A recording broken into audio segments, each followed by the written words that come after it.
All right, when we see it, you see it. We've got some breaking news we're watching very closely. You see this video here. This is out of the port of Long Beach, and shipping containers are seen bobbing in the water.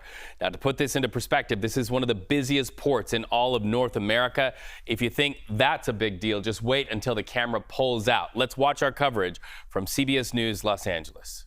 What you're seeing here is a very large container ship. This is the Mississippi. That's the name of that cargo vessel. And you can see down there what appears to be Long Beach police on scene in their boat. It looks like about 50 to 100 cargo containers have toppled over the side of the Mississippi here, including onto what appears to be some kind of a vessel on its side, and then to the rear of that vessel here.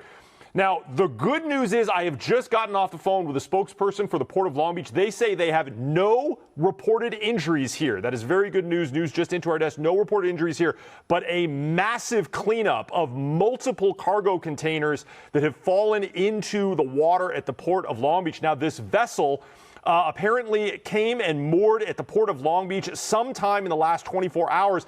Its point of departure was the city of Yantian, which is in southern China, not far from Hong Kong. So it appears these are all goods from China that are here, and you can see some of it has spilled into the water. There are members of the Port of Long Beach down there, along with Long Beach police, that are investigating this. We are expecting a statement from the Port of Long Beach about how this happened and more of an idea of what's going on down there soon. I spoke with that public relations specialist from the Port of Long Beach, but you can see some very damaged cargo containers and what looks like a vessel down there that may have been damaged as well. But the good news is the spokesperson for the Port of Long Beach did tell me on the phone that part of their statement will be that there are no injuries reported here so far, but Long Beach police is still investigating. We're going to keep SkyCal overhead, let you know if we learn anything else, but a lot of damage there in the Port of Long Beach. That's it here from the desk. I'll send it back to you. Yeah, a lot of damage. And Mark, can you remember in your time here that you've seen something like this? One, and then also two, I know we got SkyCal overseeing. Can you see what some of those items are to tell, what this product is, or